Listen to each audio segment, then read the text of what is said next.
you're playing blues tunes in a band, the job of the bass is pretty much as a timekeeper, and you're the one providing all of the feeling of forward motion for the song. It's like you're like the steam engine on the front of the train. You're providing all the power and the forward motion.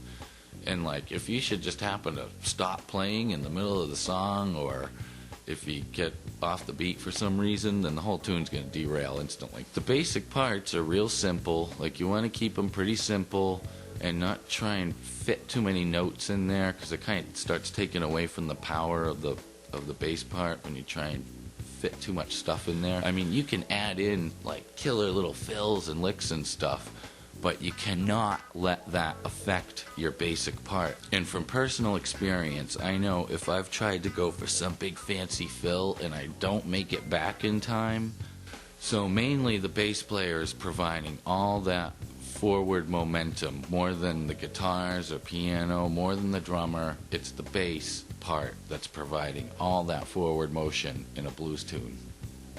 For blues bass parts, there isn't a whole lot expected out of you note-wise. It's more about getting that good feel and that sense of forward motion. So as long as you got your picking hand articulation and tone together, then you could just play root notes, you know?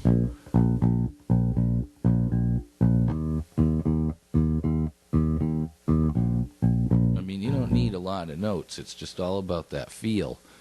And, I mean, as long as you got the feel, and you can just play root notes and nobody's going to complain. But mostly you want to stick to the root and the fifth of whatever chord you're on at the time. And those are the two main notes that you want to kind of revolve around using.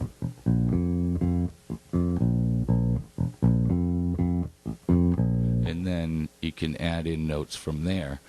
And the first one you'd add in is the third of the scale, and to make that triad. And the triad is the root, the third, and the fifth of a scale, and those are the basic chord tones.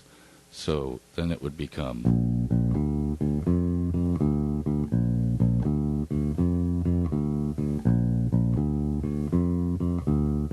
And I know a lot of blues bass players play pretty much just that, and that's what they do, and it works really great. And then the next note you could add after that is the one on top of the third, and that's the sixth note, the sixth of the scale. So it would be like.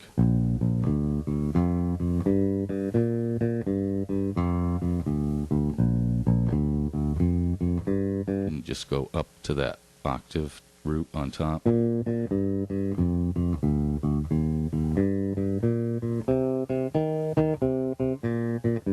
So we got the root, the third, the fifth, and the sixth. And then the next note would be the flat seven. So it would be like.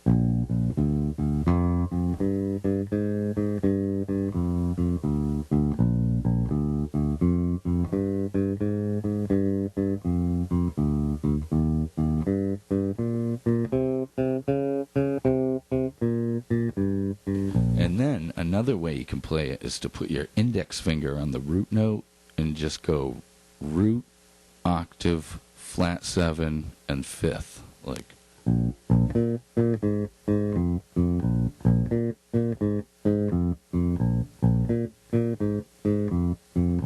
And that's a big one too. Sometimes that works better depending on what everybody else is playing. Then for the fingering positions, for most blues tunes, you can just start with your major scale setup with your middle finger on the root note.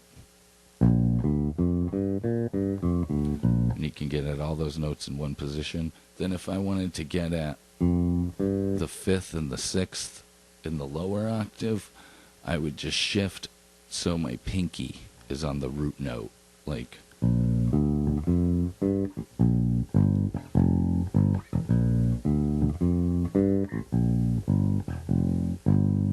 Kind of something like that. A lot of times people will just refer to the chords as the scale degree that the chord is built off of. Like the chord built off the first note of the scale would be called the 1 chord, and the chord built off the 4th note of the scale would be the 4 chord, and the chord built off the 5th step of the scale would be the 5 chord. And so what I'm talking about here is just 1-4-5 blues, because we're just using the 1 chord, the 4 chord, and the 5 chord. And when you write them down, you would usually write them in Roman numerals. A big thing in blues bass is the walk up to the 4 chord. So it's like you would be playing the 1 chord, and then when you're going to go to the 4 chord, you'd walk up into it.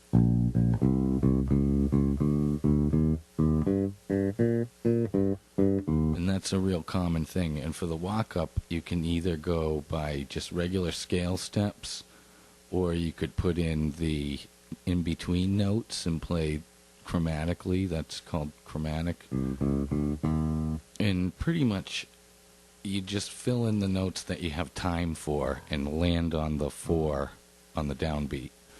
And then the other way is to do the walk down, and like the most familiar one is like at the end of the phrase when it would go.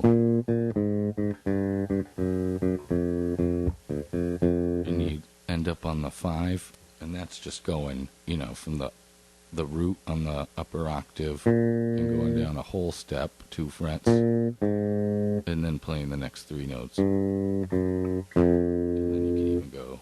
And then you could play that also up here going.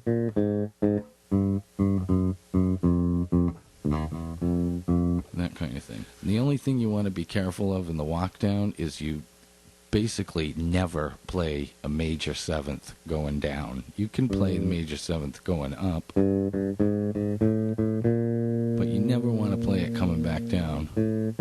You always just want to skip that major 7th and just play the flat 7 coming down.